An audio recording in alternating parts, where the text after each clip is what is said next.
एक बार फिर से आप सभी का बहुत बहुत स्वागत है प्रमणता क्लासेस के एक और नई कक्षा में। हम पढ़ रहे थे हिंदी साहित्य। हिंदी साहित्य के अंतर्गत हम हिंदी साहित्य के इतिहास और नामकरण के बाद वीरगाथा काल और उसके बाद भक्ति काल, और आज हम प्रारंभ कर रहे हैं रीति काल। जो हिंदी साहित्य के काल विभाजन में तीसरा स्थान यानी कि तीसरा चरण है वीरगाथा काल, भक्ति काल और फिर आता है रीति काल। रीति काल के कालक्रम के आधार पर बात करें तो 1650 से लेकर 1850 ईस्वी तक आपके रीति काल रहने वाला है। रीति शब्द के बारे में बात करें, इसकी व्युत्पत्ति के बारे में बात करें तो रीति शब्द संस्कृत की रीढ़ धातु से आपके जिसमें कितन प्रत्यय लगने से इसका शाब्दिक अर्थ होता है मार्ग। क्या है? मार्ग। अर्थात ऐसा काव्य जिसमें काव्य के लिखने का मार्ग यानी कि तरीका बतलाया जाता है उसे ही क्या कहते हैं? रीति काव्य कहते हैं। नाम से पता चलता है रीति क्या है, और रीति यानी कि एक तरीका कि कैसे काव्य को लिखना है। सामान्यतः संस्कृत के लक्षण ग्रंथों का अनुकरण करके रस, अलंकार, छंद, गुण, रीति, नायिका भेद आदि का विवेचन करने के लिए जो साहित्य हिंदी में रचा गया उसे रीति काव्य कहा गया। संस्कृत के जो लक्षण ग्रंथ थे जिनका आपके क्या अनुकरण करते हुए जो रस हैं, अलंकार है, छंद है, रीति है, गुण है, नायिका भेद है आदि का विवेचन करने के लिए साहित्य में हिंदी में जो साहित्य आपके हिंदी में लिखा गया उसे ही क्या कहते हैं? रीति काव्य कहते हैं। क्या कहते हैं? रीति काव्य कहते हैं। डॉक्टर नगेंद्र आपने नाम सुना होगा, तो डॉक्टर नगेंद्र जी के अनुसार विशिष्ट रचना पद्धति एवं विशिष्ट नियमों को दृष्टि में रखकर जो काव्य रचना हुई हिंदी में उसे रीति काव्य कहा जाता है। नगेंद्र जी आपके कहते हैं कि जो विशिष्ट रचना पद्धति और विशिष्ट नियमों की दृष्टि में रखकर जो काव्य रचना हुई हिंदी में उसे हम रीति काव्य कहेंगे। अधिकतर इतिहासकारों के अनुसार रीति काव्य का आपके आम जनता का काव्य नहीं माना और इसके बजाय दरबारी संस्कृति का काव्य माना।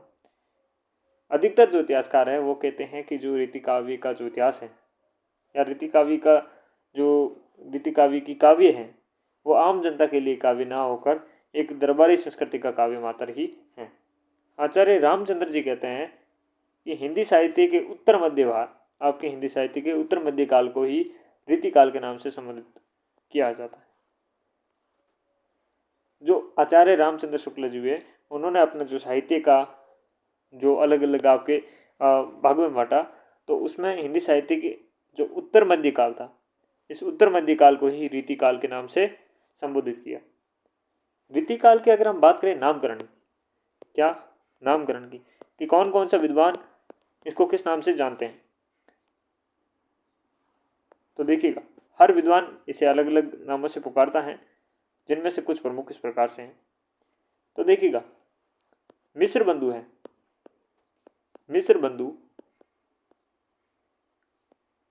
इस काव्य को अलंकृत काव्य कहते हैं। क्या कहते हैं? अलंकृत काव्य कहते हैं। अलंकृत काव्य के नाम से कौन कहता है? तो मिश्र बंधु कहते हैं। कौन कहते हैं? मिश्र बंधु। वहीं अगर रीति काल के बारे में बात करें आचार्य शुक्ल जी इस काल को रीति काल के नाम से जानते हैं, कहते हैं। और विश्वनाथ प्रसाद जो मिश्र हुए, ठीक है, इन्होंने क्या कहा? इन्होंने कहा श्रृंगार काल। मिश्र से देखो स्र मिश्र, ठीक है, और इससे ही श्रृंगार, क्या? श्रृंगार काल, ठीक है। और राम शंकर शुक्ल रसाल, रस किस में आता है? कला में आता है, तो कला काल के नाम से किसने पुकारा, किसने नामकरण किया? राम शंकर शुक्ल रसाल। विश्वनाथ प्रसाद मिश्र, तो मिश्र ने क्या कहा? श्रृंगार काल। क्या कहा? श्रृंगार, और शुक्ल जी ने रीति काल कहा। मिस्र बंधुओं ने, यहाँ पर मिस्र बंधुओं ने क्या कहा? अलंकृत काल कहा। भागीरथ मिश्र क्या कहते हैं? वही भागीरथ रीति श्रृंगार, रीति और श्रृंगार काल के नाम से कहते हैं भागीरथ मिश्र।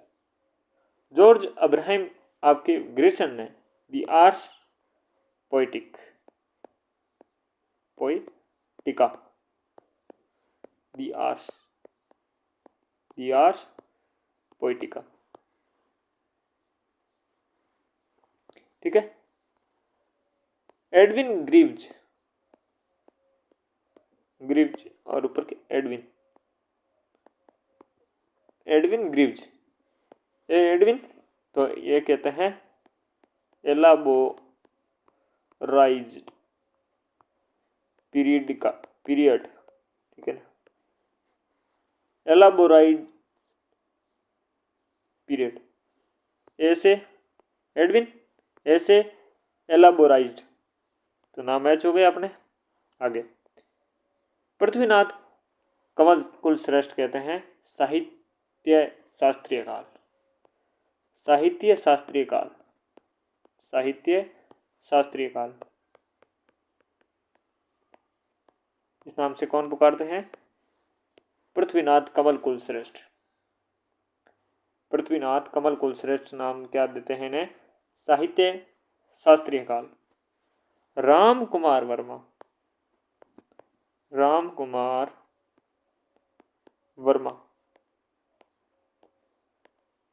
वर्मा जी क्या कहते हैं साहब? कलाकार, क्या है? कलाकार, ठीक है। यहाँ पर मिसमैच है, कला काल है, ठीक है ना। मैं भी सोचूं ये कार के आगे ऐसा क्या नाम दिया, तो कला काल है, ठीक है ना। कला काल के नाम से हमने दो बंदों के नाम देखे, एक राम कुमार वर्मा और एक आपके राम शंकर जो रसाल है, इन्होंने ये कला काल कहा।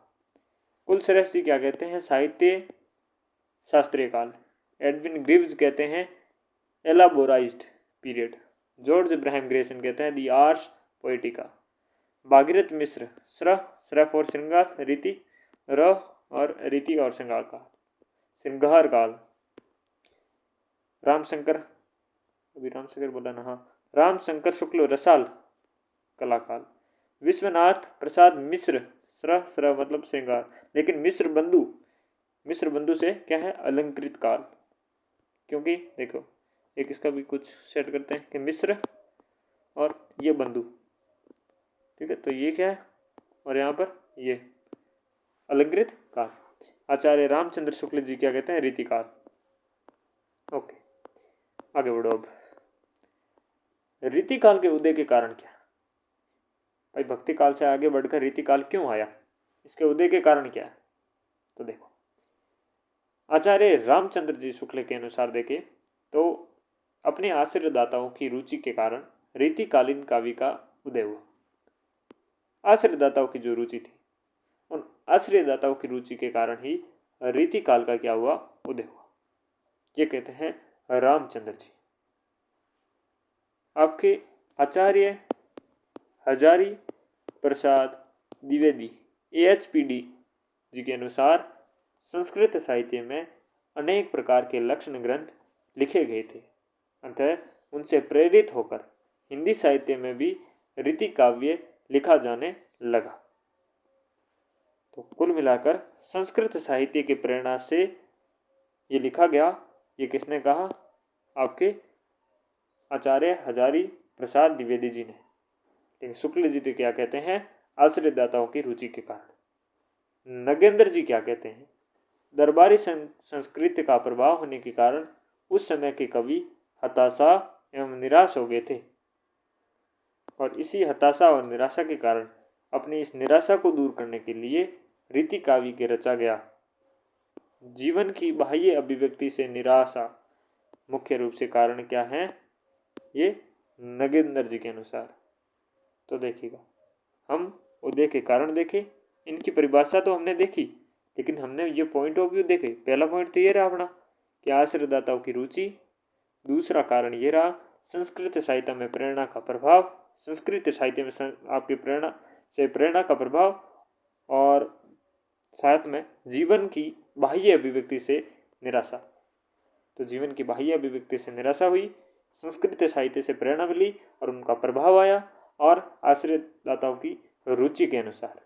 ठीक है, अब बात करें, ये आया लेकिन उसी स्पीड से 200 साल के बाद गया भी क्यों? तो यानी कि रीतिकाल के पतन के कारण देखें। रीतिकाल लगभग 200 वर्ष 1650 से 1850 तक 200 वर्ष के अल्प समय में ही पतन को प्राप्त हो गया, जिसकी मुख्यतः 3 कारण। कितने कारण? 3 कारण। पहला, काव्य में लोक मंगल की भावना का अभाव। इस काव्य में लोक मंगल की भावना का क्या है? अभाव देखने को मिला। साथ ही में चमत्कार अतिशयता, यानी कि पांडित्यपूर्ण शब्दों का प्रयोग। अरे लोगों को ही समझ में नहीं आएगा। आप अपना जो चमत्कार अतिशयता बता रहे हैं, जो अपना पांडित्य बता रहे हैं, तो पंडित बहुत कम होते हैं, आम जनता बहुत ज़्यादा होती है, उनको समझ में नहीं आएगा, तो तुम्हारा ये पांडित्य धरा रह जाएगा। अत्यधिक रसिकता और श्रृंगारिकता, बहुत ज़्यादा रसिकता देखने को मिली, बहुत ज़्यादा श्रृंगार टाइप की ये चीज़ें लिखने गई, तो इसकी भी अत्यधिकता ये इसके पतन का कारण बना। काव्य में लोक मंगल की भावना का अभाव, लोगों के बारे में, उनके आम मानस के बारे में चीज़ें नहीं लिखी गई, जिसके अभाव अगर होगा तो गिनती के लोग ऊपर वाले कम ही होते हैं। लोक मंगल, लोक जो होता है, जनता होती है, वो ज़्यादा होती है। कितने साल तक चलना था। इस साहित्य के प्रमुख अगर प्रवृत्तियों के बारे में देखें तो 2 प्रकार की प्रवृत्तियां मानी जाती हैं। एक आपके रीति निरूपण प्रवृत्ति। रीति निरूपण प्रवृत्ति क्या है? काव्य के विभिन्न अंगों के लक्षणों को प्रकट करना। रीति काल के रीति निरूपक ग्रंथों पर निम्नलिखित आपके शैलियों का प्रभाव पड़ा। रीति निरूपण क्या होता है कि काव्य की विभिन्न अंगों के लक्षणों को प्रकट करना। रस मंजरी की नायिका भेद शैली, काव्य प्रकाश की काव्य निरूपण शैली, चंद्रालोक की संक्षिप्त अलंकार निरूपण शैली। तो काव्य की विविध अंगों के लक्षणों को प्रकट करना, यह हमारे देखी गई रीति निरूपण प्रवृत्ति। ठीक है, काव्य प्रकाश की काव्य निरूपण, रस मंजरी की नायिका भेद और चंद्रालोक की संक्षिप्त अलंकार निरूपण की शैली। दूसरी प्रवृत्ति है रीति निरूपण प्रवृत्ति के बाद में श्रृंगारिकता प्रवृत्ति। लक्षणों के उदाहरणों में श्रृंगार रस का अधिक प्रयोग। रीति निरूपण प्रवृत्ति को पुनः 2 भागों में बांटेंगे। पहला भाग आपका होगा सर्वांग विवेचन। इसके अंतर्गत रस, छंद, रीति, गुण, अलंकार, ध्वनि, विक्रोक्ति, नायिका भेद जो है और आदि सभी प्रकार के अंगों का विवेचन किया गया। हिंदी रीति काल के सर्वांग निरूपक आचार्यों ने मुख्यतः संस्कृत के विभिन्न 2 ग्रंथों का आश्रय ग्रहण किया। एक साहित्य दर्पण आपके विश्वनाथ जी के द्वारा लिखा गया। काव्य प्रकाश है जो मम्मट के द्वारा। साहित्य दर्पण विश्वनाथ और काव्य प्रकाश मम्मट, इन 2 ग्रंथों का, ये जो 2 संस्कृत ग्रंथ थे, इनमें हिंदी साहित्य के सर्वांग निरूपक आचार्यों ने मुख्यतः संस्कृत के आश्रय ग्रहण इनका जो ग्रंथ थे इनका किया। प्रवृत्ति देख रहे हैं, रीति निरूपण प्रवृत्ति, श्रृंगारिक प्रवृत्ति। श्रृंगारिक में भी 2, पहला है सर्वांग विवेचन। तो हिंदी साहित्य में सर्वांग निरूपक आचार्य प्रसिद्ध हुए जो इस प्रकार है। केशवदास, जिनकी रचना है रसिक प्रिया और कवि प्रिया। केशवदास आपके सर्वांग निरूपक के प्रसिद्ध हैं। और इनकी रचनाएं देखें तो रसिक प्रिया और कवि प्रिया। भिखारी दास, भिखारी का निर्णय कोई दूसरा करता है तो काव्य निर्णय। ओके, भिखारी दास काव्य निर्णय, केशव दास रसिक प्रिया कवि प्रिया। ये प्रसिद्ध हुए सर्वांग के, कौन से, सर्वांग निरूपक, ठीक है ना, जो श्रृंगारिकता की प्रवृत्ति लिए होते हैं। फिर है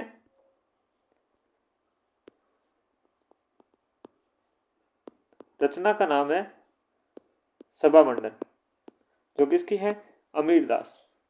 अमीर लोग होते हैं, जो क्या होता है, एक सेकंड, जो क्या होते हैं, अमीर लोग होते हैं, अमीर, अमीर दास, अमीर होते हैं, वो मंडन करते हैं किसका, सभा का, तो सभा मंडन। पहली बात, ट्रिक का कभी कोई ना हाथ होता है ना कोई पैर होता है, ना सिर होती है ना मूंछ होती ना पूंछ होती, तो अमीर दास सभा मंडन। देव, कवि देव के द्वारा आपके शब्द रसायन या काव्य रसायन,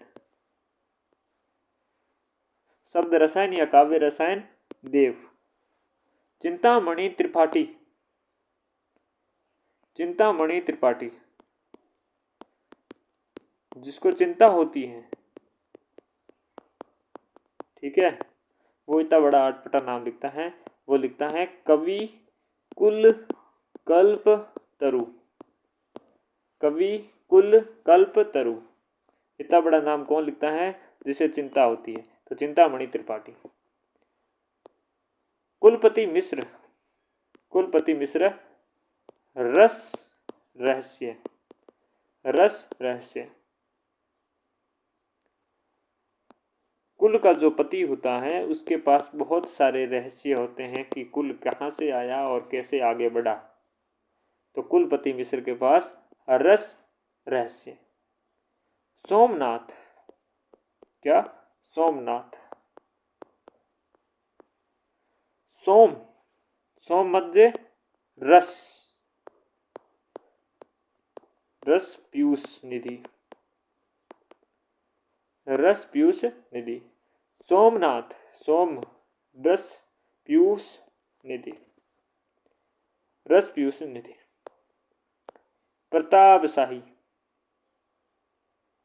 जो प्रताप होता है, जो प्रताप होगा जिसका, शाही, प्रतापशाही, उसके साथ व्यंग्यार्थ कौमुदी, कौमुदी यानी कि प्रताप के साथ कोई व्यंग्य नहीं कर सकता, जो प्रताप होगा व्यंग्य नहीं कर सकते, वरना क्या वो पकड़ के कूट देगा।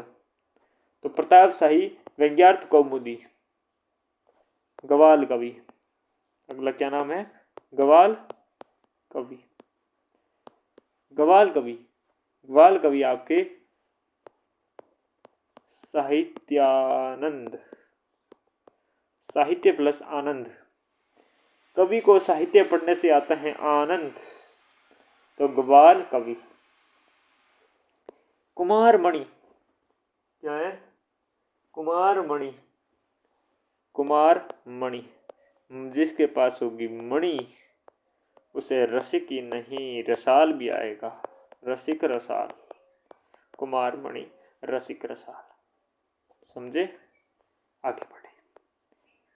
आगे है विशिष्टांग विवेचन, इसके अंतर्गत रस, छंद, अलंकार, इन तीनों का में से एक अथवा तीनों का विवेचन किया जाता है, उसे विशिष्टांग कहते हैं, ठीक है। और ये क्या थे, आपके प्रमुख ग्रंथों पर आधारित लिखे गए थे, जिसमें आपके रस, छंद, रीति, गुण, अलंकार, ध्वनि, विक्रा, वक्रोक्ति, नायिका, भेद आदि सभी प्रकार के अंगों का विवेचन होता है। हिंदी रीतिकाल के सर्वांग निरूपक आचार्यों ने मुख्यतः संस्कृत के दो ग्रंथ हैं, साहित्य दर्पण, विश्व पे क्या देखता है, दर्पण देखता है, साहित्य दर्पण, ममठ काव्य प्रकाश, मम मतलब मेरा, प्रकाश काव्य प्रकाश, ठीक है। विशिष्ट तथ्य, रीतिकाल में लक्षण ग्रंथों एवं श्रृंगार परख रचनाओं के अलावा भी भक्ति, नीति और और वीर गाथाओं से युक्त रचनाओं का लेखन कार्य भी हुआ, जिसे रीतिकाल की गौण प्रवृत्ति के नाम से पुकारा गया। अब सारे तो एक जैसे होंगे नहीं, कुछ तो और भी होंगे जो भक्ति, नीति और वीरों की गाथाएं लिखेंगे, तो उन्हें कुछ अलग नाम से देंगे, तो उन्हें हमने गौण प्रवृत्ति के नाम से पुकारा। रीतिकाल काव्य की श्रेणियां देखें। केवल लक्षण, काव्य शास्त्रीय परिभाषा। केवल उदाहरण, काव्य रूप। लक्षण और उदाहरण दोनों हैं, उन्हें काव्य शास्त्र कहा गया। केवल लक्षण है तो उनकी काव्य शास्त्रीय परिभाषा, उदाहरण है तो काव्य रूप। लक्षण और उदाहरण दोनों है तो काव्य शास्त्र है। उसका रूप कैसा है? उदाहरण दो। क्या दो? उदाहरण दो। ठीक है।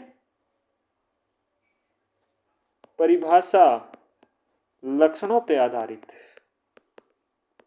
ठीक है। रीतिकाल काव्य की प्रमुख विशेषताएं भी हैं। तो पहली विशेषता है कि लक्षण ग्रंथों की आपके रचना, कवि व आचार्य बनने की प्रवृत्ति, साथ में बहुत सारी श्रृंगारिकता। कवि या आचार्य बनने की प्रवृत्ति, लक्षण ग्रंथों की रचना। ठीक है। नायिका भेद निरूपण, नायिका भेद निरूपण। भक्ति और वैराग्य की भावना भी है। भक्ति और वैराग्य की भावना भी है। ऐसा नहीं है कि कहीं कथन आए कि भक्ति और वैराग्य की और इनकी भावना बिल्कुल नहीं दिखती। आपके सही बात है, ऐसा नहीं है, इनकी भावना भी दिखती। कला पक्ष की प्रधानता। कला पक्ष की प्रधानता है तो आपको पता है रसाल हुआ,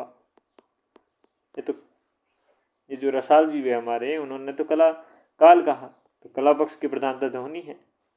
वीर रस की आपके कविता, वीर रस की कविता कतिपय कवियों द्वारा।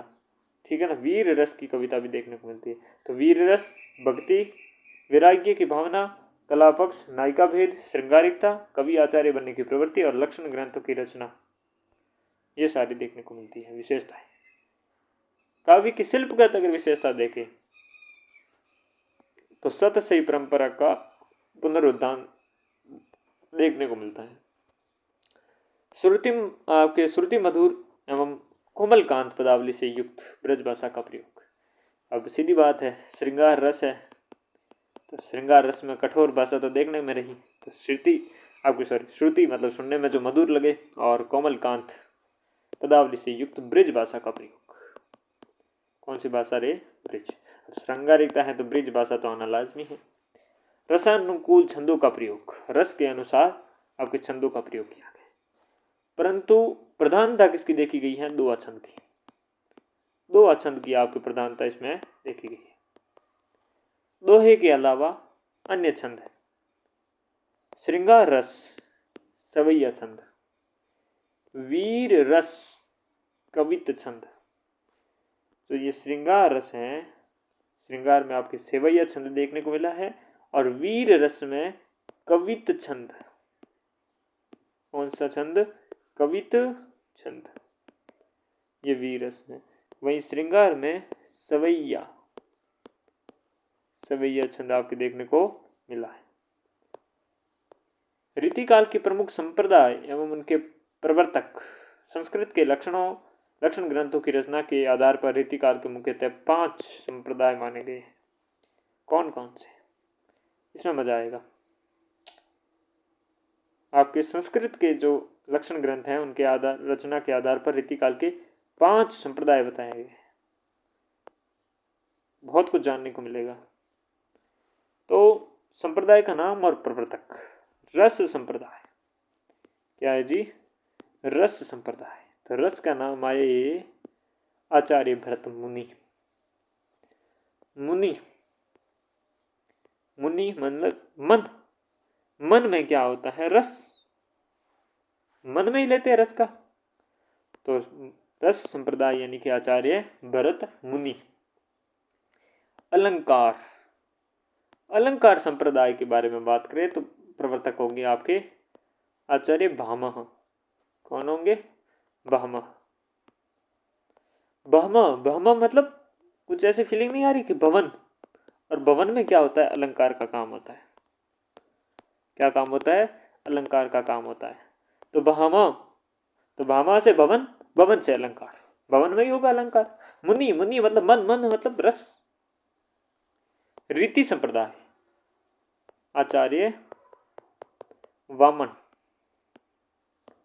वामन, वामन, और यहां पर मन से मत ले लेना, वो मुनि हो गया। वामन है, वामन से बामन कर दो। तो बामन क्या है आपके? रीति से, रीति मतलब बहुत टाइम से, रीति काल से, कहते हैं रीति काल से बात चली आई, तो रीति काल से, तो रीति, रीति संप्रदाय यानी कि ब्राह्मण क्या है आपके? रीति काल से ही अपने आप को सर्वश्रेष्ठ मानते आए हुए हैं। ठीक है। मुनि से मन है, ठीक है ना, मन में क्या होता है? रस है। भामा, भामा से भवन है, भवन में होता है अलंकार। वामन, वामन मतलब बामन, बामन क्या है? रीति काल से। फिर है ध्वनि। मेरे को अगर अच्छी सी ध्वनि सुना दे कोई, तो मेरे को आनंद आ जाए। क्या है? आनंद का वर्धन हो जाए, बढ़ जाए। तो आचार्य आनंद वर्धन है ध्वनि संप्रदाय के। मुझे कोई अच्छी सी ध्वनि सुना दे तो मुझे आनंद का मेरे वर्धन हो जाए। क्या है? आनंद, आनंद वर्धन। फिर है वक्रोक्ति संप्रदाय। तो वक्रोक्ति संप्रदाय है तो आचार्य कुंतक। अब पीछे बचे क्या?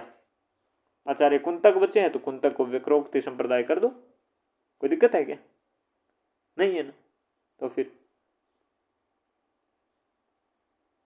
रुक जाओ, यहां पर देखो, व क्रो क ती, एक तो ये क और एक य क। तो भाई जी ये देख लो, एक य क, एक य क। वक्रोक्ति में दो क, इसमें भी दो क। कुंतक और वक्रोक्ति, इससे अच्छी कोई ट्रिक होगी? बस याद हो गया ना। आनंद का वर्धन किससे होगा? कोई अच्छी ध्वनि सुना दे। वामन क्या है? बामन, बामन क्या है? रीति काल से। बामा क्या? भवन, भवन से होता है अलंकार। भरत मुनि, मुनि मतलब मन, मन में होता है रस। अब देखो, कुछ लोग नवीनतम आपके छठे संप्रदाय को भी मानते हैं, वो है औचित्य संप्रदाय। रुक जाओ, क्षेमेंद्र। क्षेमेंद्र क्या मानते हैं? औचित्य। अब इसका कोई औचित्य नहीं है, बस श्रमेंद्र है। ठीक है ना, श्रमेंद्र है, औचित्य है। क्षेमेंद्र का अब कोई औचित्य नहीं है। ठीक है ना। चलिए, रीतिकालीन कवियों का वर्गीकरण डॉक्टर विश्वनाथ प्रसाद मिश्र के द्वारा रीतिकालीन कवियों को निम्न 3 श्रेणियों में विभाजित किया है। एक है रीतिबद्ध, एक है रीति सिद्ध, एक है रीति मुक्त। रीतिकालीन का जो कवि हुए उनको वर्गीकरण किया किसने? डॉक्टर विश्वनाथ प्रसाद। विश्वनाथ प्रसाद ने 3 भागों में आपने विभाजित किया। तो विश्वनाथ, ठीक है, तो विश्वनाथ साहित्य दर्पण, विश्व क्या देखता है? दर्पण देखता है। तो इन्होंने रीतिबद्ध, अब रीतिबद्ध क्या है? रीति काल के जिन कवियों के द्वारा संस्कृत के लक्षण ग्रंथों के आधार पर रीति के बंधन में बंधकर और लक्षण ग्रंथों की रचना की गई, उन्हें रीतिबद्ध कवि कहते हैं। बद्ध मतलब बंधुड़ा, जिन कवियों के द्वारा संस्कृत के लक्षण ग्रंथों के आधार पर रीति के बंधन से बंधकर लक्षण ग्रंथों की रचना करी, वो रीतिबद्ध। इसमें कौन कौन से हैं? बंधे हुए कौन है? केशवदास। केशव को थी चिंता, मैंने कहा मति कर, मति राम।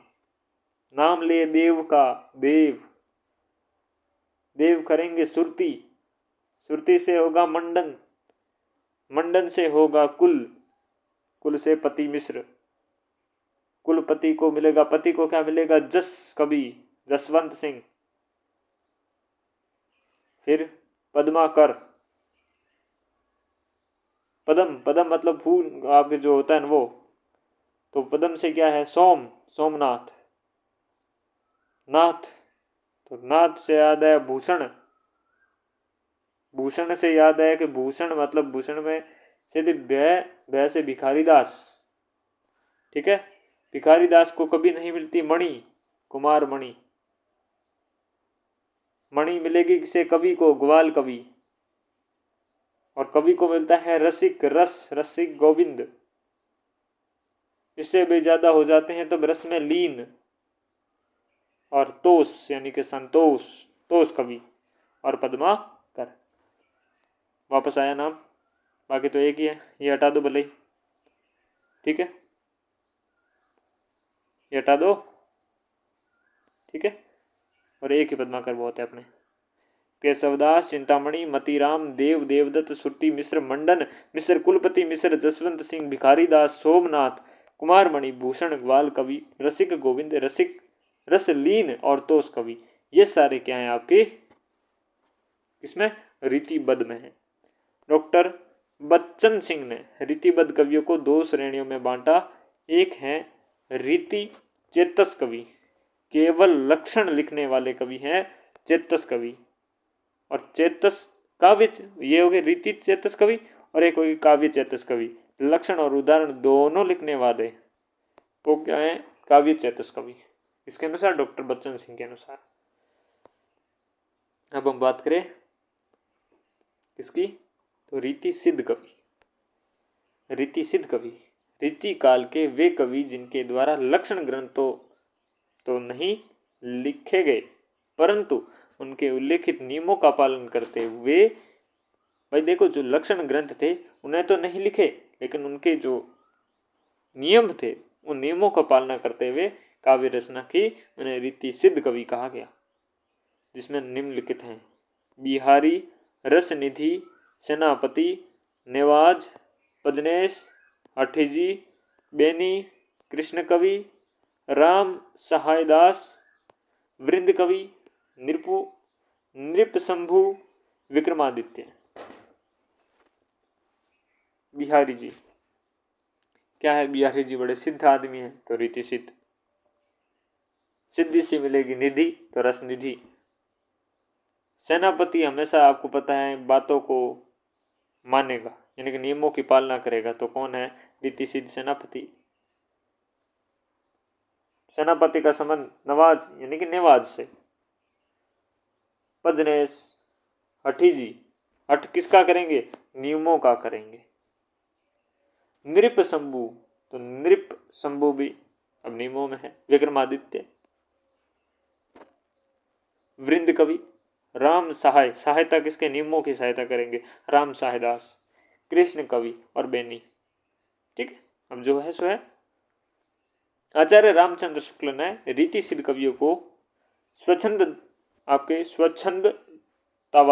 स्वच्छंदतावाद का पूर्वाभास नाम से आपके संबोधित किया कि इन्होंने, शुक्ल जी ने, इंपॉर्टेंट बनता है, स्वच्छंदतावाद का पूर्वाभास आपके नाम से संबोधित किया है।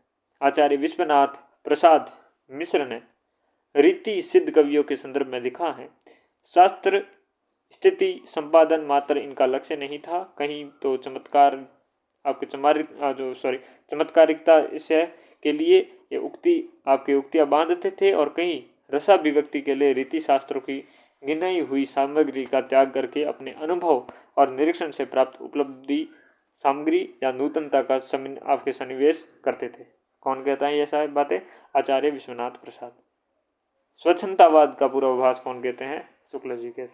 अब रीति मुक्त के बारे में बात करें, वे कवि जिन्होंने न तो लक्षण ग्रंथों को लिखे और न ही इनके ग्रंथों के जो परंपरा थी उसका पालन किया, अपितु स्वतंत्र मनोवृत्ति के आधार पर काव्य रचना की, और उन्हें रीति मुक्त काव्य, रीति आपके मुक्त कवि कहा गया।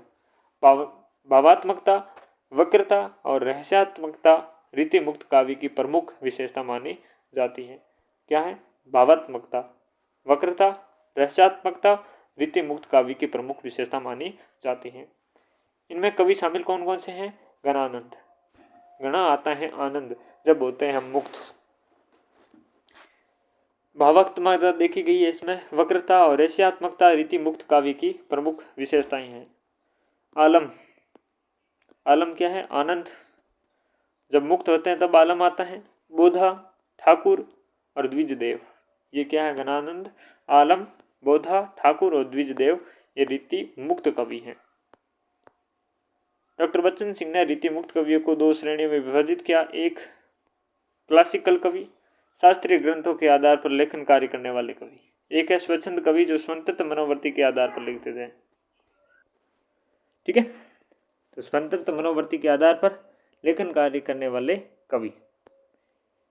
रीतिकालीन आचार्यों के मुख्य श्रेणियां, हिंदी के रीतिकालीन आचार्य के प्रमुख आचार्यों की मुख्य श्रेणियां इस प्रकार से।